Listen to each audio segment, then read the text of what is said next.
friends, magandang gabi po sa inyo lahat. Nawa po ay nasa mabuti kayong kalagayan at kayo po ay nakapagpapahinga.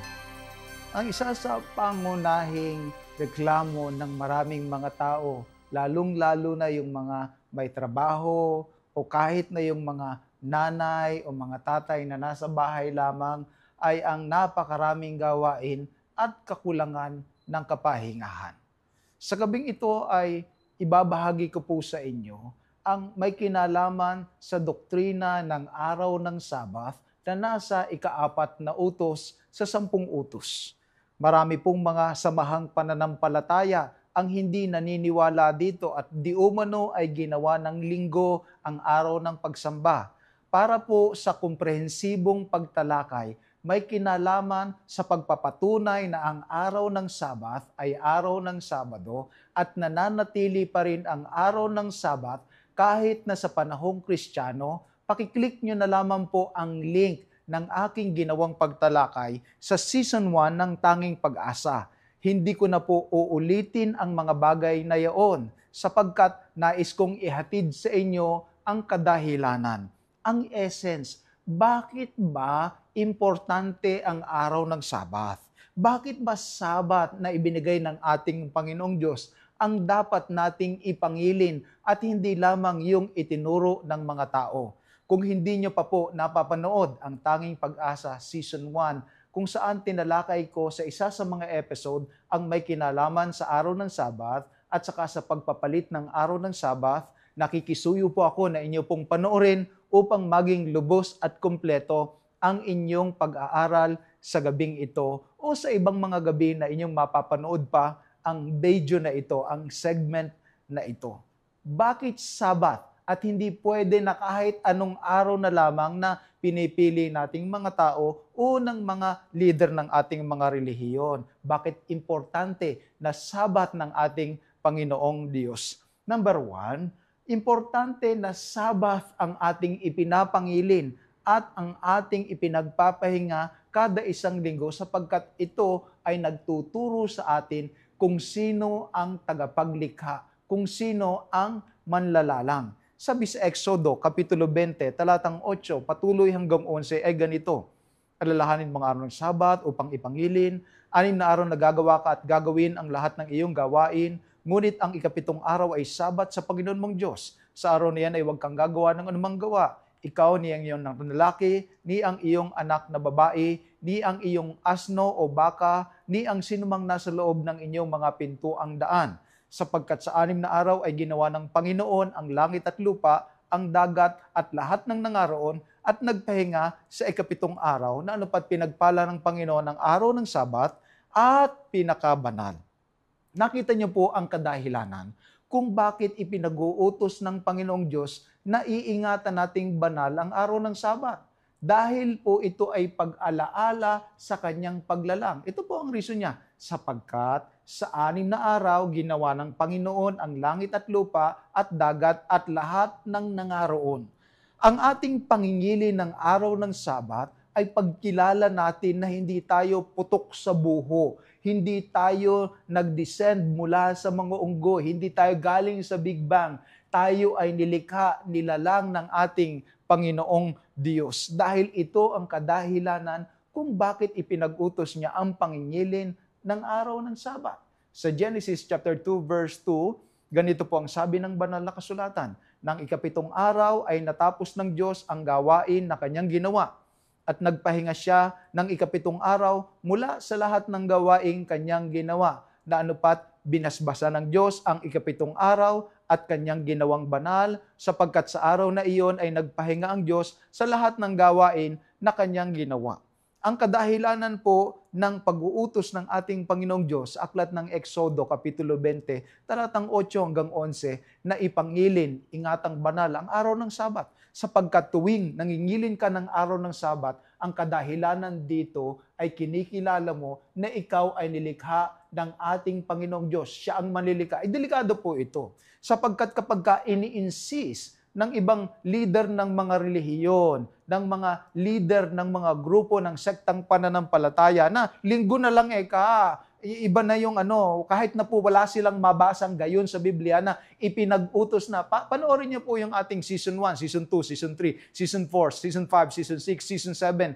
Malinaw po na nakasulat sa banal na kasulatan ang ipinag-utos ng ating Panginoong Diyos na ipangilin ay araw ng Sabat. Hindi po ibang mga araw. Bakit nga po? Sapagkat ang araw ng Sabat ay nakakonekta sa paglalang ng ating Panginoong Diyos. Ang ibig sabihin, kapag kinikilala natin na siyang manilikha sa pamamagitan ng araw ng Sabat, kinikilala natin tayo ay kanyang nilikha. Kapag kinikilala natin sa pamamagitan ng araw ng Sabat na tayo'y magpapahinga sapagkat nilikha niya ang lahat ng sanglibutan, kinikilala din natin na siya ang magpo-provide. Dahil in the first place, siya naman ang naggawa ng lahat ng mga bagay. Pwede tayong magpahinga. Sa tuwing nagpapahinga tayo kapag araw ng Sabat, kinikilala natin na ang buhay natin, ang kabuhayan natin, plano niya kasi siya ang may likha Project niya ang earth. Project niya ang universe, project na din ang buhay mo. At tuwing nangingilin ka ng Sabat, kinikilala mo, yung buhay mo, hindi mo plano,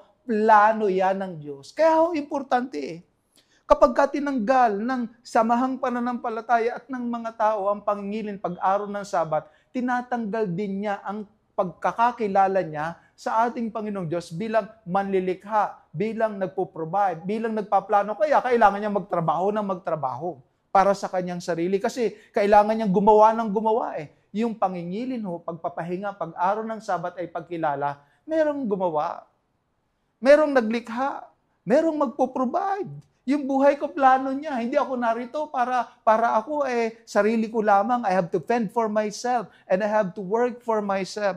Ang Sabat kapag ka namamahinga tayo, hindi lamang namamahinga tayo sa pagtatrabaho, namamahinga din ang ating mga puso sa pag-aalala tungkol sa ating buhay at kabuhayan. Dahil yan ay kayang lalangin, kayang likhain, kayang i-provide ng ating Panginoong Diyos. Kaya po pala Sabat, yan ang napakaliwanag ng mga talata sa banal na kasulatan.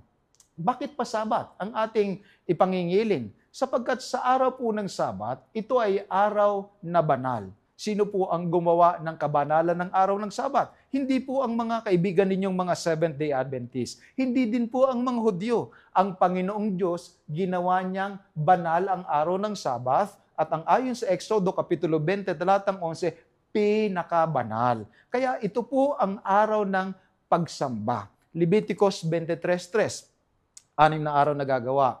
Datapot sa ikapitong araw ay Sabat na takdang kapahingahan. Siyang banal na pagpupulong. Anumang gawa ay wag ninyong gagawin. Ang araw po ng Sabat ay nakatalaga para sa banal na pagpupulong. Bakit po naging banal na pagpupulong? Sapagkat yung araw lamang ng Sabat, mula sa 7 araw, mula sa Linggo, Lunes, Martes, Merkules, Huwebes at Biyernes, ang Sabat lamang o Sabado ang pinabanal ng Panginoon. Opo, yung ibang mga araw, pwede kang gumawa ng anumang mga bagay na pwede mong gawin, pero ang kabanalan ay wala doon. Ang araw na banal ay nasa ikapitong araw, nasa araw ng Sabat o araw ng Sabado, kaya naroon din ang banal na pagpupulong. Ngayon, pwede ka bang mag-worship kung Sunday, Monday, Tuesday? Opo, ginagawa nga po yan ng mga apostol. Sa Aklat po ng Gawa, Kapitulo 2, makikita nyo na araw-araw sila na nagpupulong doon. Araw-araw silang nananalangin. Pero hindi araw-araw na iniingatan nilang banal yung araw-araw, hindi ho. Ang pwede mo lang ingatang banal, di yung banal. Ang pwede mo lang ingatang puti, di yung puti. Ang pwede mo lang ingatang malinis, di yung malinis. Tanging ang araw po lamang ng Sabat ang pwede nating maingatang banal sapagkat siya lamang ang araw na banal. Kapag inisis po ng ibang mga tao, tagapagturo ng sektang pananampalataya na Linggo, Lunes, Martes, ganyan, ito na ang araw ng pagsamba, ito na ang araw ng banal na pagpupulong, sabi lang ho nila iyon. Tingnan niyo wala ho silang mababasa sa banal na kasulatan na ang mga araw na iyon ay siyang banal na pagpupulong at siyang banal na araw. Kahit po ang ating Panginoong Jesucristo sa Lucas Kapitulo 4, talatang 16, ay ganito po ang iniulat, napasa Nazaret na kanyang nilakhan at ayon sa kanyang kaugalian, siya'y pumasok sa sinagoga ng araw ng Sabat at nagtindig upang bumasa. Ang araw po ng Sabat, ang kaugalian ng ating Panginoong Hesukristo, ang nagtatag ng Kristiyano. Ito po ang araw ng pananambahan na minodel niya, na ipinakita niya. Ang inyo pong mga kaibigang mga Seventh-day Adventist ay nagpasya lamang po na sundin ang yapak ng ating Panginoong Hesukristo. Sundin ang kanyang banal na halimbawa. Hindi po kami susunod sa sinasabi lamang ng mga tao. Mas ligtas pong sundin ang yapak, ang halimbawa ng ating Panginoong Hesukristo. Sabi nung iba, naroon lang siya sa templo, sa sinagoga para siya ay mangaral, para lang yun, mag-win over siya, mag-convert siya ng mga tao doon. Hindi po siya naparoon upang siya ay basta lamang mangaral o basta lamang siya ay mag-win over ng mga tao. Naroon po siya sa panahon ng pananambahan. Naupo ho siya doon, nagbasa ng banal na kasulatan, binasa niyo po yung portion ng aklat ng Isayas. Yun po ay mga integral na bahagi ng pananambahan sa panahon ng banal na pagpupulong. Kung makikita niyo po, at diniscuss ko na po ito sa Season 1 ng Tanging Pag-asa, na lumalaban sa kanya ang mga Pariseo, may kinalaman sa araw ng Sabat at pinararatangan siyang sinisira niya ang pangingili ng araw ng Sabat. Tatandaan niyo po na ang tanging issue lamang doon ay hindi kung mangingilin pa ba ng araw ng Sabat. Ang issue po doon, makinig po kayong mabuti, ang pinag-uusapan, ang pinagtatalunan, ang lagi po nilang kaguluhan ay paano ba mangingilin pag-araw ng Sabat. Hindi ho pinagtatalunan doon kung wala na ang araw ng Sabat o meron pa ang araw ng Sabat, tinatanggal ba yung araw ng Sabat? Hindi ho. Ang kaguluhan nila doon, ang hindi maintindihan ng mga eskriba at mga Pariseo ay yung paraan ng tamang pangingilin ng araw ng Sabat. Mas ligtas po tayong sumunod sa paraan ng ating Panginoong Hesukristo kung paano mangingilin ng araw ng Sabat. Kahit ang mga apostol, ito din ang panahon ng kanilang pagsamba. Sa Aklat ng Gawa, Kapitulo 16, talatang 13, Aklat ng Gawa, Kapitulo 17, talatang 2 at 3. Sa Apokalipsis, Kapitulo 14, talatang 7, ito po ang ating mababasa na panawagan sa mga huling araw ng tatlong sinugong anghel. At magsisamba kayo sa gumawa ng langit at ng lupa at ng dagat at ng mga bukal ng tubig. Kung inyo pong mapapansin, ang panawagan po ng pagsamba doon sa gumawa ng langit, ng lupa, ng dagat at ng mga bukal ng tubig, saan niyo po nakitang nauna ang mga salitang ito? Nakita po natin sa Exodo Kapitulo 20, talatang 11, nang ipag-utos ng ating Panginoong Diyos na ipangilin ang araw ng Sabat dahil siya ang gumawa ng langit, ng lupa, ng dagat at mga bukal ng tubig at lahat ng nangaroon. Ang panawagan ng pagsamba sa Apokalipsis 14 at talata ay 7 ay panawagan na sumamba tayo, ingatan nating banal ang araw ng Sabat. Otherwise, sa Apokalipsis Kapitulo 13 ay naroon naman ang pagsamba sa larawan ng hayop, naroon naman ang pagsamba doon sa dragon, sa kalaban ng ating Panginoong Diyos. Sa mga huling araw ay pumipili po tayo kung sino ang ating sinasamba. At hindi lamang iyon, kung ano ang araw ng ating pagsamba. Ang sinusunod ba natin ay yung lumalang o yung nilalang? Ang sinusunod ba natin ay tayo-tayo na lamang na tayo naman yung sumasamba, hindi naman tayo yung sinasamba? Bakit pagdating sa pagsamba, kailangan tayo ang masunod? Mas mabuti po na masunod ang ating Panginoong Diyos sapagkat ito ang palatandaan ng tamang pagsamba. Ito po ang sabi sa Isaiah 66 verses 22 and 23.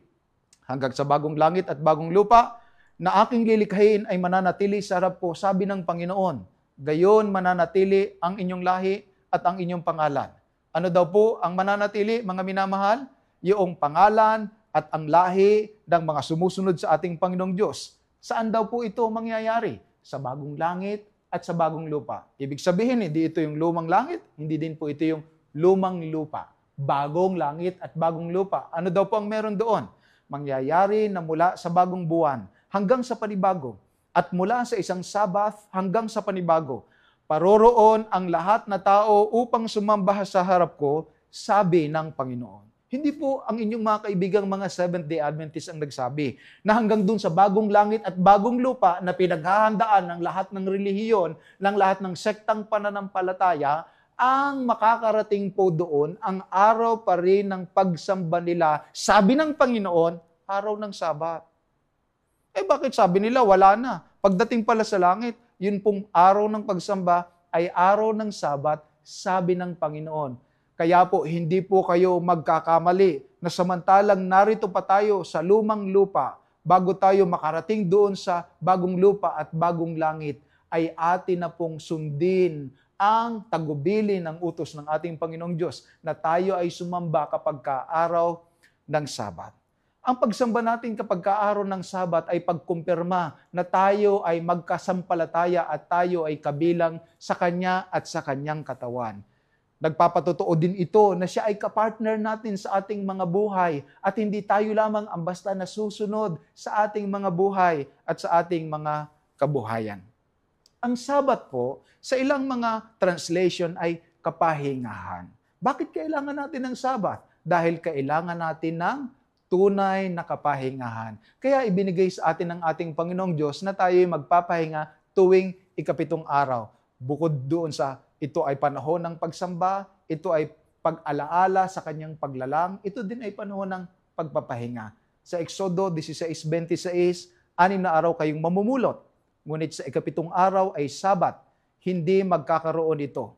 Sa Levitico 23:3, 6 na araw nagagawa.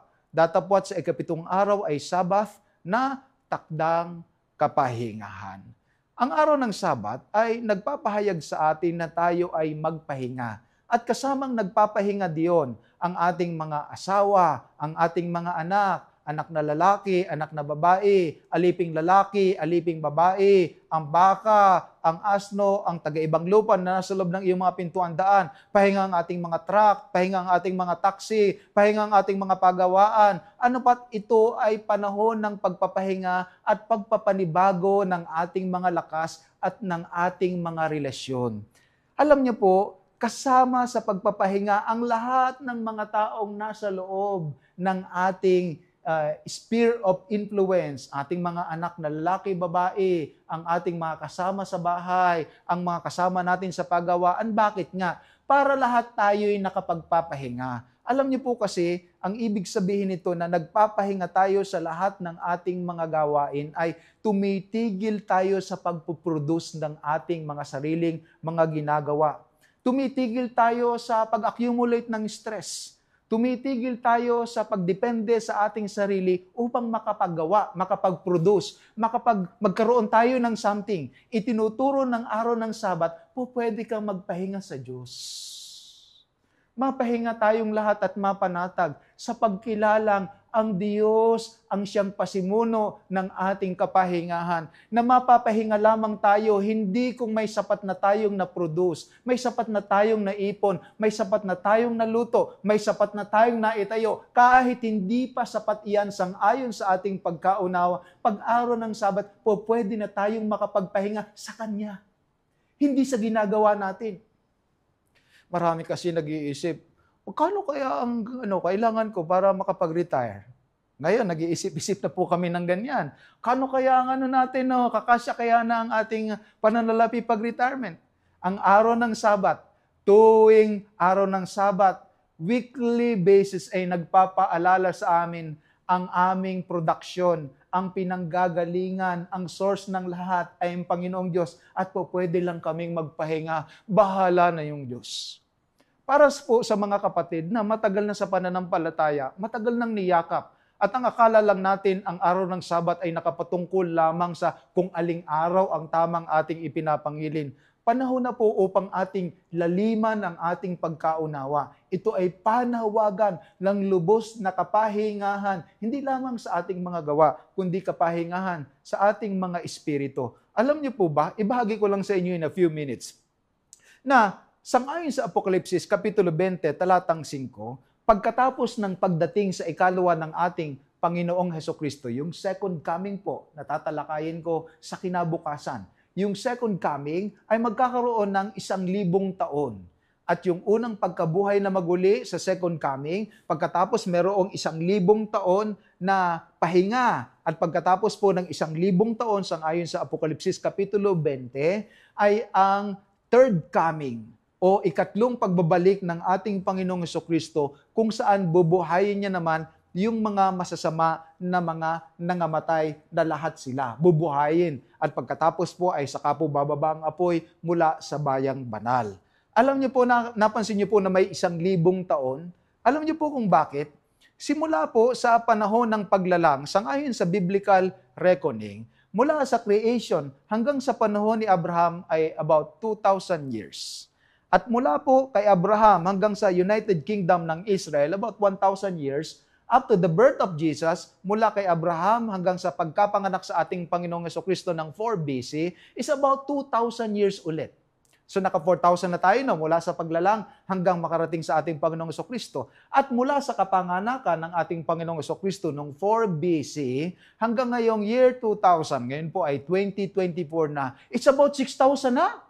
6,000 na. At pag dumating daw si Jesus Christ, may 1,000 year, may Sabbath rest. This calls for urgency. Kikilabutan kayo na nakaplano talaga ang pagpapahinga mula sa weekly cycle hanggang sa 1,000 cycle or 1,000 cycle, 7,000. Yung 7th year o 7,000 ay siya po ang panahon ng pagpapahinga. Patutunayan ko po sa inyo, sangayon po sa banal na kasulatan. Ito po ang sabi sa aklat ng Ikalawang Pedro, talatang 3, Ikalawang Pedro 3, talatang 8. Datapot huwag niyong kalimutan, mga minamahal, ang isang bagay na ito, na ang isang araw sa Panginoon ay katulad ng 1,000 taon, at ang 1,000 taon ay katulad ng isang araw. Kung magkagayon, tayo po ngayong 2024 ay nasa malapit ng 1,000 pamamahinga.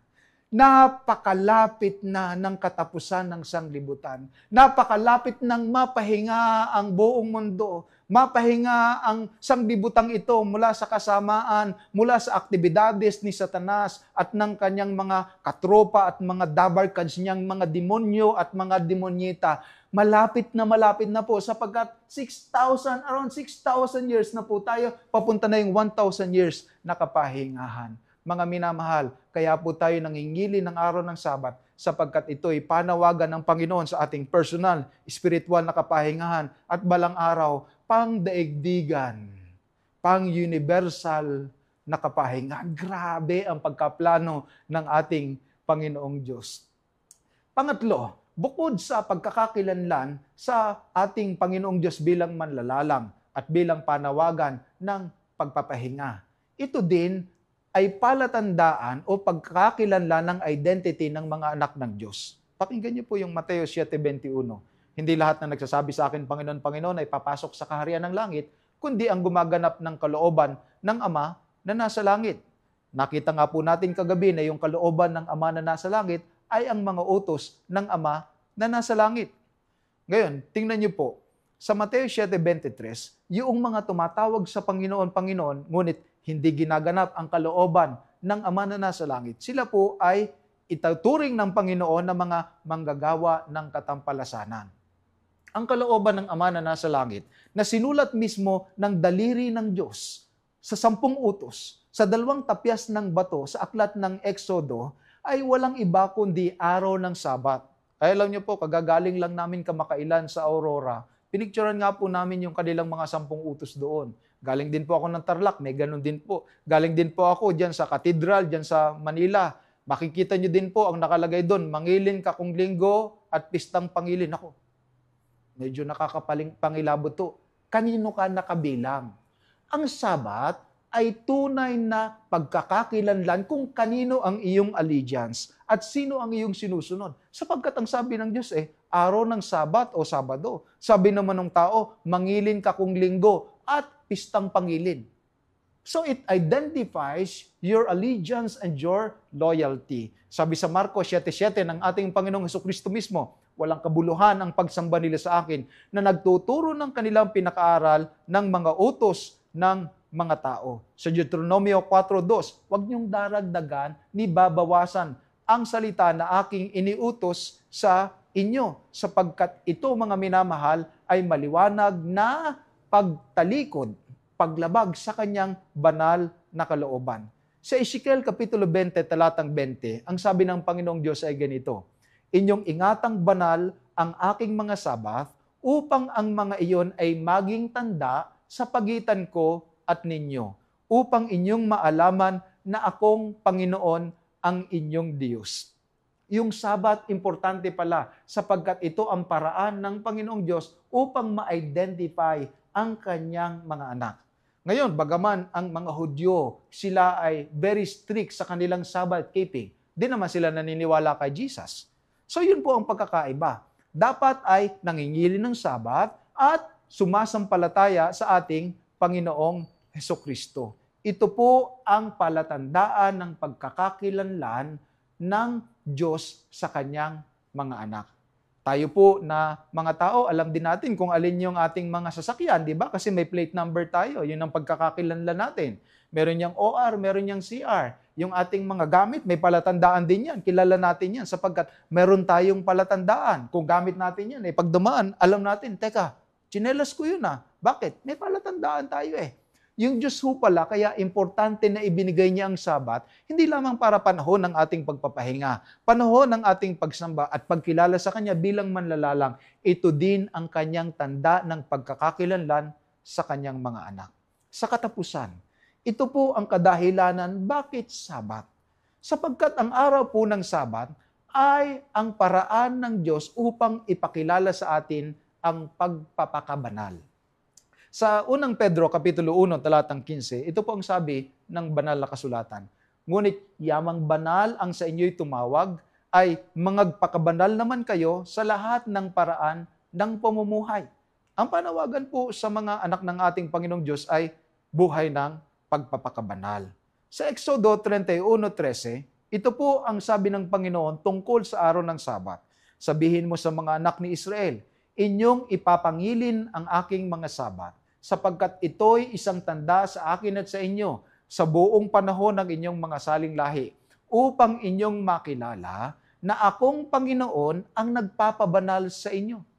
Ang pangingilin po pala ng araw ng Sabat ay paraan ng ating Panginoong Diyos upang ipakilala sa kanyang mga anak, sa mga sumusunod sa Kanya, sa mga sumasampalataya sa Kanya, na Siya ang nagpapabanal sa atin. Anong ibig sabihin noon, Pastor Igan? Ang ibig lang sabihin noon, ang aking kabanalan ay proyekto din ng Diyos. Gawain ng Diyos. Ano ang gagawin ko? Pag araw ng Sabat, ako'y magpapahinga dahil ito'y kinikilala ko na ang Panginoon ang nagpapabanal sa akin. Hindi ko ginagawang banal ang aking sarili sa pamamagitan ng aking mga ginagawa. Ang tunay nga niyan, magpapahinga nga daw ako, wala akong gagawin, upang makilala ko na ang aking Panginoong Diyos ang nagpapabanal sa akin. Inulit po iyan sa Ezekiel Kapitulo 20, talatang 12. Bukod dito, ibinigay ko rin naman sa kanila ang aking mga Sabat bilang isang tanda sa pagitan ko at nila, upang kanilang malaman na akong Panginoon na nagpapabanal sa kanila. Narito po pala yun sa talata. Kaya po pala ipinangingilin, ipinag-uutos sa atin na ipangilin, ipagpahinga, araw ng pagsamba, ang araw ng Sabat, para makilala natin, para malaman natin, yung Panginoon, siya yung nagpapabanal sa atin. Kaya po yung nagsasabi na, yung Sabat, ano yan, dogmatic yan, legalista yan. Paano naging legalista yon? Samantalang ang dahilan nga, kaya ka nangingilin, pinagpapahinga ng Panginoon, sa araw ng Sabat, kinikilala mo na siya yung nagpapabanal sa iyo, na ang ating kabanalan, ang ating kabuuan, ang ating katuwiran, galing sa Kanya. Ito ay lumalaban sa human effort. Ito ay lumalaban sa personal kong mga functions at mga ginagawa upang ako'y maging banal. Ang Sabat ay nagpapaalala sa amin, hindi lamang tayo pumapasok sa banal na araw ng Sabat, tayo rin ay kumikilala na dahil ang Panginoon ang banal, siya din ang nagpapabanal sa akin. Hindi ako ang nagpapabanal sa aking sarili. Kung ako'y magiging banal sa pamamagitan ng araw ng Sabat, ng aking pamamahinga, kinikilala ko ang kabanalang iyon galing sa Kanya. Ang utos, sabi ni Pablo sa Roma 7:12, kaya nga ang kautusan ay banal, at ang utos ay banal, at matuwid at mabuti. Yung palang pagsunod sa utos ng Diyos, banal. At tayo'y nagiging banal hindi dahil sa pagsunod lang natin doon sa utos. Tayo'y nagiging banal sa pamamagitan ng Diyos na siyang nagpapabanal sa atin. Ang ating kabanalan ay hindi natin proyekto din. Hindi natin endeavor din. Hindi natin expedition din and adventure din. Hindi din natin niluluto at pinagsisikapang tayo magpakabanal. Tuwing araw ng Sabat, pinapaalala sa atin ng Panginoon Diyos, anak, pahinga ka lang. Sa kasalanan mo, sa lahat ng nagawa mo, ako ang nagpapabanal sa iyo. Tuwing lalapit tayo sa Kanya, tuwing tayo ay sasaklolo at maghihingi ng saklolo sa Kanya, kinikilala natin tuwing tayo nagpapahinga pag-araw ng Sabat, Panginoon, ako ay hindi perpekto. Panginoon, ako ay makasalanan. Panginoon, ako ay hindi banal. Panginoon, ikaw ang nagpapabanal sa akin. Tinatanggap kong magpapahinga ako sa iyo ngayon. Sasamba ako sa iyo ngayon. Ako'y kikilalanin kong ikaw ang aking provider sa pamamagitan ng Sabat. Ikaw ang nagpo-provide. Hindi talaga ako ang gumagawa, kundi ikaw ang gumagawa sa aking buhay. Kaya napaka-importante po na ingatan ang araw ng Sabat. Alam niyo po kung bakit? Marami hong sekta ng pananampalataya. Kinukumbinsi ang ilang mga tao na di umano, kahit anong araw, hindi wala ho yun eh. Wala ho silang kabanalan kapag araw na hindi Sabat. Kailangan po araw ng Sabat. Ezekiel 22:26. Ang mga saserdote niyon ay nagsigawa ng pangdadaha sa aking kautusan at nilapastangan ang aking mga banal na bagay. Sila ay hindi nangaglagay ng pagkakaiba sa banal at sa karaniwan, o kanilamang pinapagmuni-muni ang mga tao sa marumi at malinis, at ikinubli ang kanilang mga mata sa aking mga sabath, at ako'y nalapastangan sa gitna nila. Meron daw hong mga tagapagturo, wala na silang pakialam kung banal o hindi banal, kung marumi o malinis, at itinuro nila na wala naman ng banal, walang hindi banal, pare-parehas lang yan. At ang sabi ng Panginoong Diyos, nalapastangan siya sa kanilang kalagitnaan. Huwag po nating lapastanganin ang kabanalan ng ating Panginoong Diyos. Ang Sabat ay banal. Pinapasok natin ang kabanalan ng araw ng Sabat at ang pagkilala natin na iyon ng kabanalan ng araw ng Sabat sa pamamagitan ng ating pagpapahinga, pangingilin, pagsamba ay pagkilala, Panginoon, ikaw ang nagpapabanal sa akin. Kaya pala ang holiness ay divine effort. Ang holiness ay divine work. Ano naman ang bahagi ng human sa holiness? Rest. Pahinga. O ayan, susuko ka. Hindi. Divine effort, divine work, human rest. Yan po ang tama pag may kinalaman sa kapahingahan at sa kabanalan. Kaya nais ko kayong anyayahan sa pamamagitan ng salita ng ating Panginoong Kristo sa Mateo 11:28. Magsiparito kayo sa akin, kayong lahat na nangapapagal at nangabibigatang lubha, at kayo'y aking pagpapahingahin. Kung sa oras na ito mabigat ang buhay sapagkat pinipilit mong magpakabanal, kung sa oras na ito ay mabigat ang buhay sapagkat pinipilit mong mag-isa ka lang mag-manage ng iyong buhay sapagkat akala mo ang buhay mo at ang kabuhayan mo ay nakasalalay sa ginagawa ng iyong mga kamay, hindi sa ginagawa ng Diyos. Kung sa oras na ito, sang buhay mo ay puno ng karumihan, ng kasalanan, panahon na upang tanggapin natin ang pangingilin, pagsamba kapag araw ng Sabat, sapagkat tanging araw lamang ng Sabat at ang ating Panginoong Diyos ang makapaghahatid sa atin sa tunay na kapahingahan, tunay na kabanalan, tunay na pagkakakilanlan, at tunay na pagsamba at meaning sa ating mga buhay.